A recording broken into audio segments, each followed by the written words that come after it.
తెలుగు రాష్ట్రాల్లో భిన్న వాతావరణం కొనసాగుతుంది. మధ్యాహ్నం ఎండ మండిపోతుండగా సాయంత్రం వర్షం కురుస్తోంది. నైరుతి రుతుపవనాలు మరో 4-5 రోజుల్లో తెలంగాణ, ఒడిశా, జార్ఖండ్, బీహార్ రాష్ట్రాలకు, ఛత్తీస్గఢ్లోని కొన్ని ప్రాంతాలకు విస్తరించనున్నట్లు భారత వాతావరణ శాఖ తెలిపింది. వచ్చే వారం ఆయా ప్రాంతాల్లో వర్షాలు కురిసే అవకాశం ఉందని వెల్లడించింది. ఎల్నినో ప్రభావం వల్ల రుతుపవనాల పురోగతి మందగించి దేశంలోని చాలా ప్రాంతాలు ఇంకా పొడిగానే ఉన్నాయని తెలిపింది.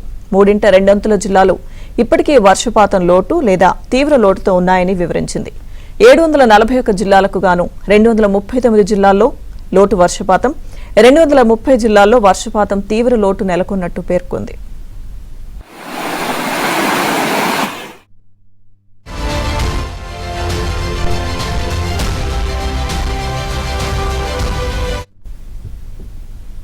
రానున్న రోజుల్లో దేశంలోని అనేక ప్రాంతాల్లో వడగాల్పుల ప్రభావం ఉంటుందని ఐఎండీ తెలిపింది. ఈ నెల 24వ తేదీ వరకు యూపీ, 20వ తేదీ వరకు తెలంగాణ, మధ్య మహారాష్ట్ర, మరాఠ్వాడా, విదర్భ ప్రాంతాల్లో వడగాల్పులు వీస్తాయని పేర్కొంది. ఎల్నినో ప్రభావంతో దక్షిణాసియాలో పొడి వాతావరణం నెలకొంటుందని అమెరికాకు చెందిన బ్లూంబర్గ్ సంస్థ తెలిపింది. ఇది అత్యంత బలమైన ఎల్నినోగా రికార్డులకు ఎక్కనున్నట్లు అమెరికా శాస్త్రవేత్తలు భావిస్తున్నారు.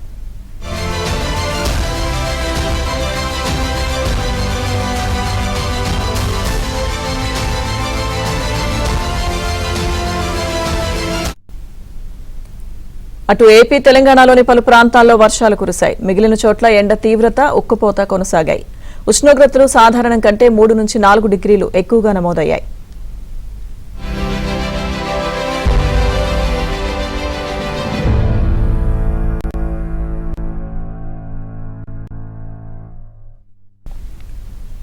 హైదరాబాద్లో రాత్రి పలు చోట్ల వర్షం కురిసింది. నాంపల్లిలోని విజయనగర్ కాలనీలో కురిసిన వర్షం కారణంగా ఓ విద్యుత్ స్తంభం నేలకొరిగింది. ఈ ఘటనలో అక్కడే పార్క్ చేసి ఉన్న ఆటో పూర్తిగా ధ్వంసమైంది. అలాగే విద్యుత్ వైర్లు సమీపంలోని కారుపై పడడంతో స్థానికులు తీవ్ర భయాందోళనకు గురయ్యారు.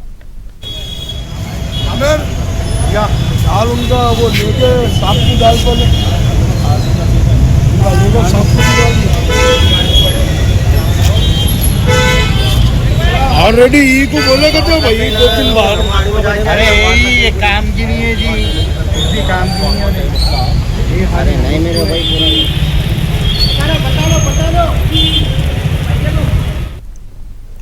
నల్గొండ జిల్లా మిర్యాలగూడ మండలంలో ఉరుములు, మెరుపులతో భారీ వర్షం కురిసింది. చింతపల్లిలో తాడి చెట్టుపై పిడుగుపడింది. వర్షం కారణంగా పరిసర ప్రాంతాల్లో విద్యుత్ సరఫరాను అధికారులు నిలిపివేశారు.